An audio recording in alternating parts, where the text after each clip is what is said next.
Good afternoon. Hello everyone. Welcome back to my vlog at Joy's Farm. Yan mga ka-BSK. Mapagpalang hapon po sa atin lahat. Yan, nagising po ako alas 12. Yan, 12:30 na po. At magwawan na. Kaya yan si Katrops at uuwi na raw. Nagmamadali. May kausap siyang tao about dun sa bahay niya. So yan, so uwi siya, babalik siya mga Merkulis siguro. So ayan, pauwi na si Katrops at nahinto yung trabaho. So ngayon, tayo ang gagawa. Ayan, tingnan natin kung anong magawa natin ngayon. Kaya lang, yung labor, na rin, day off niya. So hindi pa pasok. Ayan na, pumasok ngayon, half day. So yun,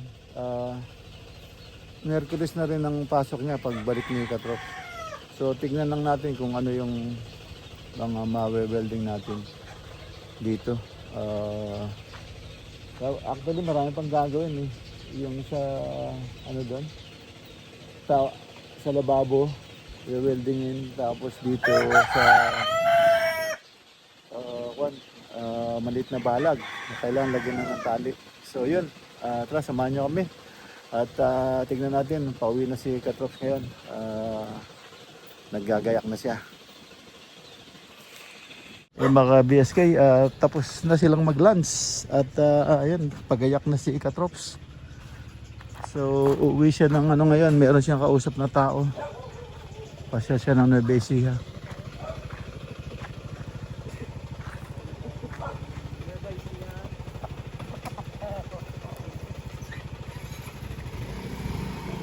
Parang Gam, nakuha mo na? Ayan, pauwi na sila, nakasweld na sila. Dito na kami dadaan. Okay naman pala eh. Ingat.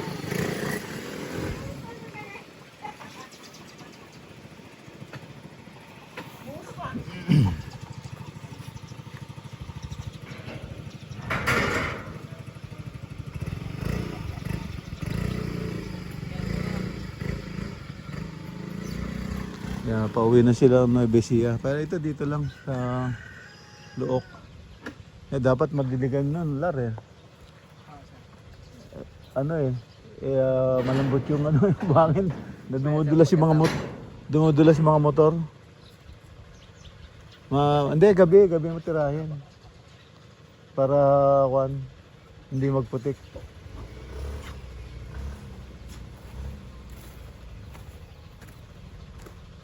Yan, uwi na ng Nueva Ecija si Katrops at may kausap siyang tao. So, yung balik niya nun next week, mga Merkulis daw yata. Yan.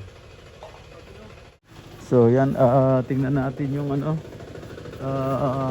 ginawa ni Katrops. Tinry na nila ngayon. Tingnan natin kung nagwo-work yung tubig na napopondo.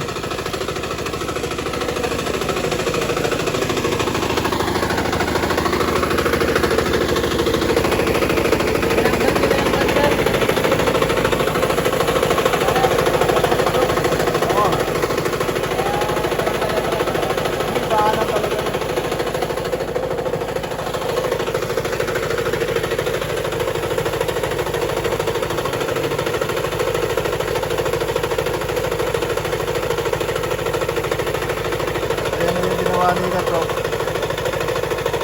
Tama-tama, hindi nag-overflow. Akala na yung mag-overflow dito.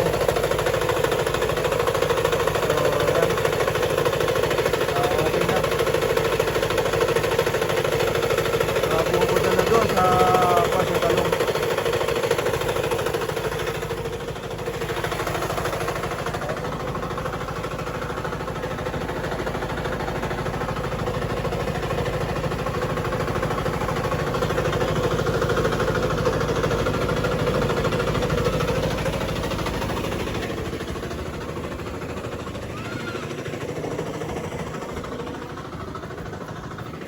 Nasira na ba yung bisagra nun? Oh, yung sa baba lang, sir. Ayan naman si Lar. Ayan si Lar. May dala siyang tubig. Pinapatubigan niya yung talong. Tapos papatubigan din niya itong ampalaya. So kailangan na tubigan ng tubigan dahil tawag dito, masyadong mainit ang araw dito. So yung buhangin sobrang init kaya namamatay yung mga tanim, natutuyo. Yung mga karamihan dito, yung mga tanim nilang kamote natuyo na, hindi sila umani ng maganda. So yan yung mga tao naghuhukay na kamote sa kabila namin. Wala masyadong kasi pinatubigan pa nila yan mga 1 week before pinatubigan nila. Ewan ko ano mangyari doon kasi alam ko lalong masisira yun. So tinubigan nila, bibigat yung timbang pero walang lasa yung kamote. So yan, pasok tayo sa loob at medyo mag-ready tayo ng pagkain. Ayan yung mga kambing sinilong na nila. Kasama niya yung dalawang bata.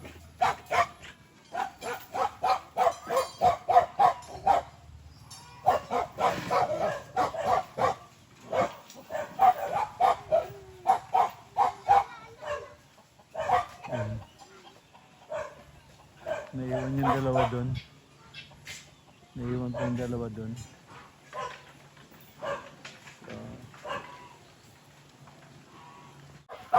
Ayan yung second batch. Yung dalawa. Naiwan. Ay, natataba na nila Ayan yung kambing. Sinilang na. Ayan na. Yung dalawang kambing. Kasi yung mga manok yan, hihinain pa rin. At tayo, pakainin muna natin yung mga puppy. Yung mga puppies, pakainin muna natin. Ayan yung mga puppies. Ayan mga puppy. Ayan. Ayan, mga puppy. Papakainin natin. Tinago na naman nila yung tsinelas ko. Ayan, papakainin natin sila doon. Yung isa yun ang nagtatago. Ayan ang mga makukulit. Ayan, behaving. Nagbe-behave sila. Ayan, nagwe-wait sila. Behave. Very good. You got very good. Kahit makulit kayo, very good. Oy. Ayan, okay. I'll give you food now. I'll give you food. Get ready. Get ready, I'll give you food. I'll give you food. Get ready. Huli. Oy! Huwag naglilipat-lipat.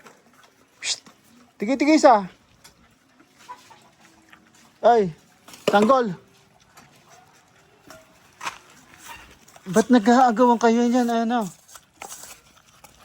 Dito ka. Dyan. Ay, di naman yung buto. Puta.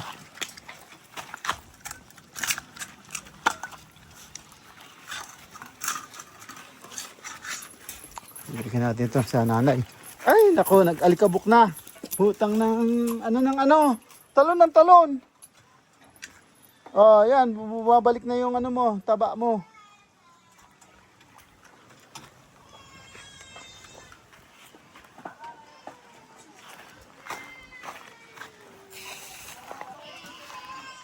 Yan na. Ayun na sila. Si Mokang, si Nikki, si Tanggol, si Santino, at si Marites. Yan.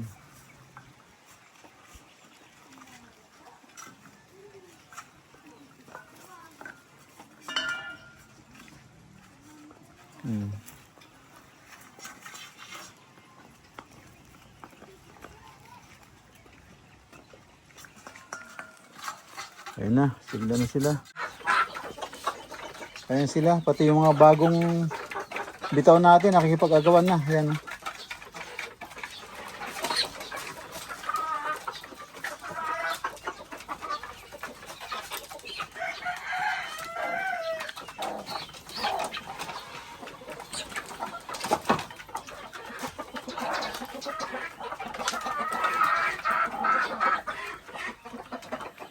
ikaw, salbahe ka ha.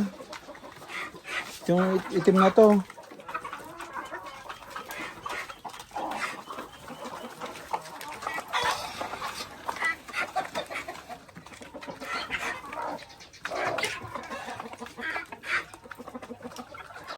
Ayan, pinakain na natin yung ano, mga pabo saka gansa.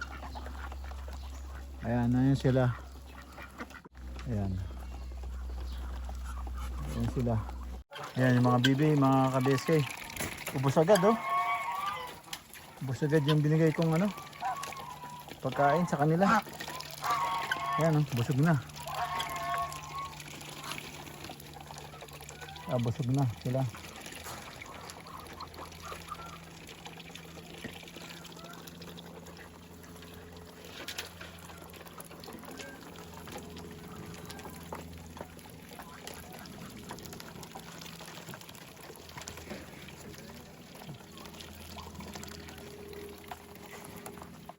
Ayan, gutom na rin.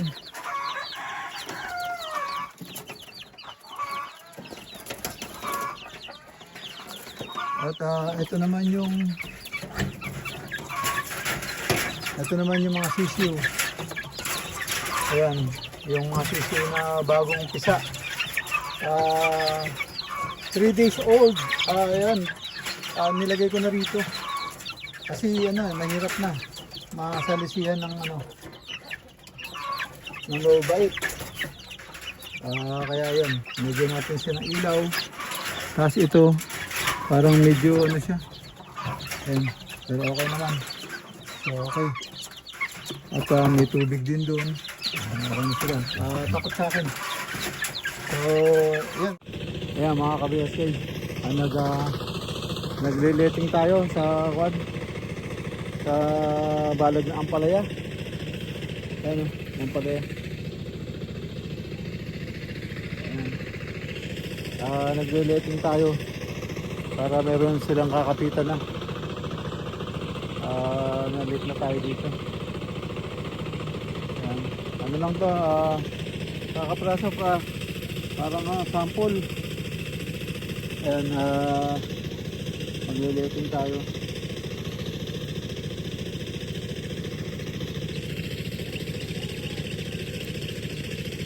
Wala tayong stand.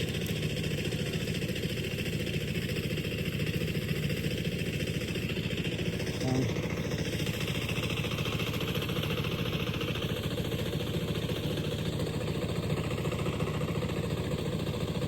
So, inano muna natin, pinali na muna natin lahat. Yun. Pinali muna natin lahat bago natin ipalupot dito. So, ito medyo maluwag. Medyo maluwag pa yan. Pero pagka ito, nilagyan ng tulos, binatak to, sisikip. Pag binatak tong ano, binatak itong buho. Lagyan ng brace. So, yan ang ano. Ganda ng dahon ng ano. Kaya lang ano siya, kulang sa tubig oh. Tapos may langgam pa. Nagpuntahan yung langgam dito. So yan, bibili kami ng gamot. Hindi na kami nakabili sa masabugan yung mga nyug. So ito, tapusin natin to. Tapusin natin itong pinakatali niya. Ayan, konti na lang. Ayan mga ka-BSK, dito na tayo sa loob ng bahay. Ayan, nakauwi na si Katrops at mayroon daw importanteng kakausapin tao. Ayan, di ko alam. Balik niya ata either Martes o Miyerkules. Okay lang yun para mapahinga siya. At mapahinga rin yung aking bulsa. Yeah, napipilitan tayong magawa lahat hanggat masipag pa si Katrops. Wala sa plano pero naumpisahan. So, yan, kailangan natin ituloy para matapos. Tapos yun, yung baksakan ng tubig ayos na, hindi nag-overflow.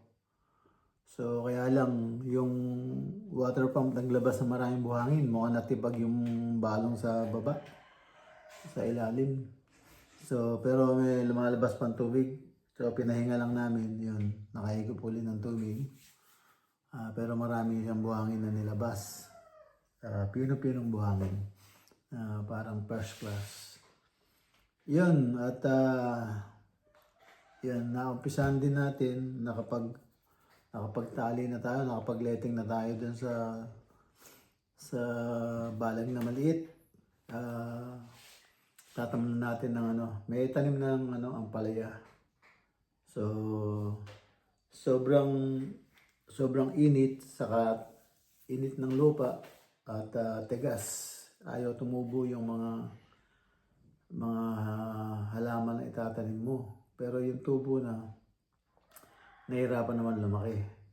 So kaya kailangan dilig lagi, every other day o every day, para yung init ng buhangin nawawala, para lumaki yung mga halaman.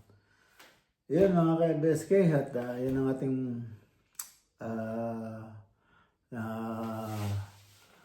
nagawang simpleng video. Kaya yan, paalam na po ako. Dito lang po muna. At kita tayo sa sunod na upload. Yan. Thank you for watching. Ingit po dyan. God bless. Yeah, bye-bye.